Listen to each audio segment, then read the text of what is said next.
তোমার কারণে যদি কেউ কারো ধর্মীয় অনুষ্ঠান পালন করতে না পারে, তাহলে তুমি জেনে নিও তুমি খাসিয়তে আবু জেহেল অথবা সাহেবার বংশধর। মানিত এলাকাবাসী, যুব সমাজ, সাধারণ জনতা এবং দেশবাসীর উদ্দেশ্যে বলছি, যদি কোনো মোল্লা মৌলভী সমাজ, আলেম তো নেই বললেই চলে, একটা যারা প্রকৃত আলেম তারা কখনো অন্যের বিরুদ্ধে উস্কানিমূলক কথা বলবে না। এই জন্য যারা প্রকৃত আলেম তাদের প্রতি জানা।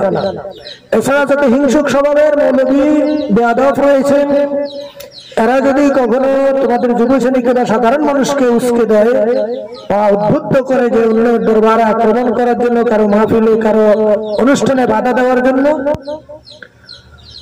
আমি তাকে কালকে আমার এই নাতিকে বলেছিলাম, সরাসরি তোমরা বলবা যে চলেন আপনি এই দরবারে, বলবেন আমরা ওই দরবারে যাই, যেহেতু আমরা সাধারণ মানুষ কোরআন হাদিস তো বুঝি না, তাহলে ওনার সাথে বসি, যদি উনি দলিল দিতে না পারে, কোরআন হাদিস থেকে যদি ইজমা কিয়াসের মাধ্যমে যদি দলিল না থাকে, তাহলে উনি মাহফিল করবেন না। যদি উনি ইজমা কিয়াস, কোরআন হাদিস ইজমা কিয়াসের মাধ্যমে যদি দলিল দিতে পারে, তাহলে ওনার মাহফিল চলবে, আপনিও করতে হবে।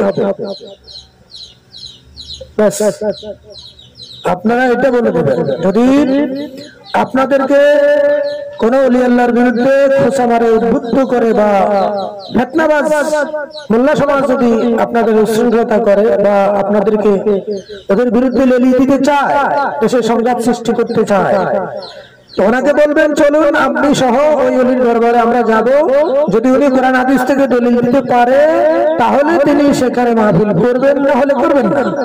আর যদি তিনি দলিল দিতে পারেন, আপনি সহ করতে হবে। এই যে যুব সমাজ, যদি তোমার কারণে মনে রাখবে কেউ কারো সত্যিকার ধর্মীয় অনুষ্ঠান পালন করতে না পারে পাবলিক, তাহলে তুমি খাসিয়ত গুণে হবে আবু জেহেলের বংশ, উতবা সাহেবার বংশ, কর্মগুণে তুমি কাফের। সুতরাং সাবধান।